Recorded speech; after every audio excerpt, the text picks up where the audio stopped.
എനിക്ക് അതിലാ ചരണത്തിലാണോ പിന്നിയ കൂന്തൽ, അതിലാ ദേഹം എന്ന് പറഞ്ഞ പോർഷൻ ഇല്ലേ,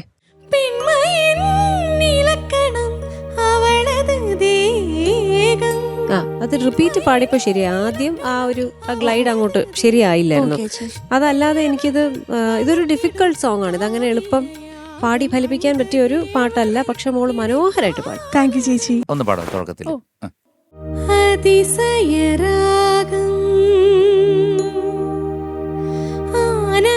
അല്ല അത്രത്തോളം വേണ്ട, ആ ഇൻ ബിറ്റ്വീൻ ദിസ്.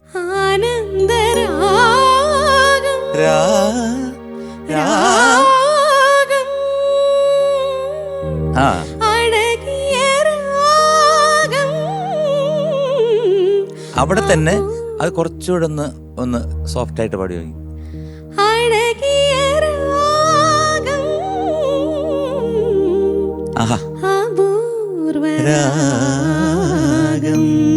അപ്പൊ നമുക്കൊരു ഒന്നുകൂടെ ഒരു സുഖം കിട്ടും. എന്നാൽ ചില സ്ഥലങ്ങളിലൊക്കെ ആ ക്ലാസിക്കലിന്റെ സ്വഭാവം കാണിക്കുകയും വേണം. അതുപോലെ തന്നെ പിന്നുള്ളത് ശകലം ശ്രുതി അവിടെ ഇവിടെയൊക്കെ പ്രശ്നമില്ല. അത് എൻ യോഗം, അതെങ്ങനെയായിരുന്നു പാടിയത്? പഞ്ചമ ചരണം. പക്ഷെ നന്നായിട്ട് പാടി, അതാണ് ബേസിക് ആയിട്ട് എനിക്ക് പറയാനുള്ളത്. നന്നായിട്ട് പാടി, നല്ല അറ്റംപ്റ്റ് ആണ്. ഇതെല്ലാവർക്കും പാടാൻ പ്രയാസമുള്ളൊരു പാട്ടാണ്. അത് വളരെ സുഖമായിട്ട് തന്നെ പാടി. പക്ഷേ ഈ കാര്യങ്ങൾ ഇൻക്ലൂഡ് ചെയ്ത് കഴിഞ്ഞാൽ ഒന്നുകൂടെ കേൾക്കുന്നവർക്ക് ഒന്നുകൂടെ ഒരു സുഖം കിട്ടും. ശ്രദ്ധിക്കാം sir. Okay, thank you. Aquastar പാത്തുകളും ക്ലാമ്പുകളും, അക്വസ്റ്റാർ റെയിൻ വാട്ടർ പൈപ്സ്, മറ്റെല്ലാം ചുമ്മാ. അണ്ണൻ പാടിച്ചില്ല ഒരു ലൈൻ, ഈ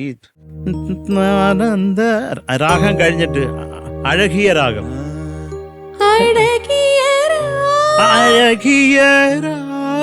അത് വേണ്ട. Okay sir. അഴകിയ രാഗം അത്രേ ഉള്ളൂ.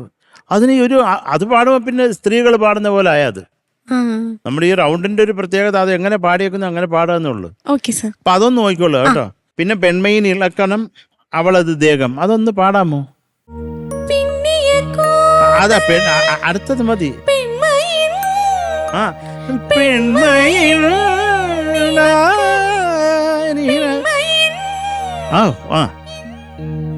അത്ര കയറ്റി പിടിക്കും.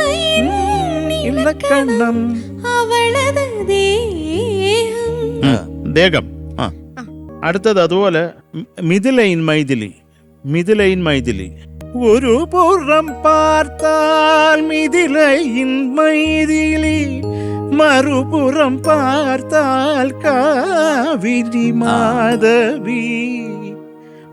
അങ്ങനെ മാധവി വഴി കൊണ്ടിട്ടിട്ട് അങ്ങ് പോയി മാധവിയെ. അവിടെ ബസ് കാത്ത് നിൽപ്പുണ്ട്. അതൊന്ന് പാടാമോ? മറുപുറം പാത്ത അത് പാടിയാ മതി.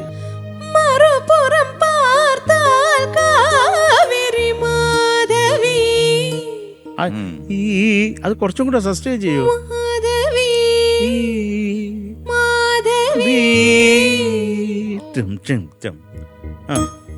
മുഖം മട്ടും പാർത്താൽ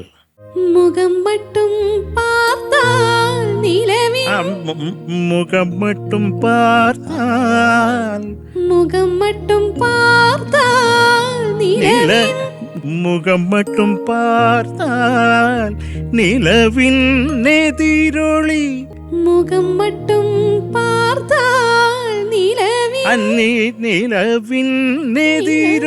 നിലവിൻ എതിരൊളി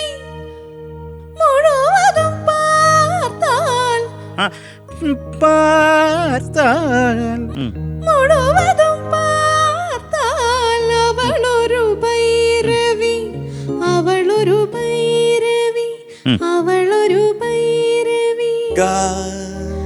അതിശയ. സൂപ്പർ.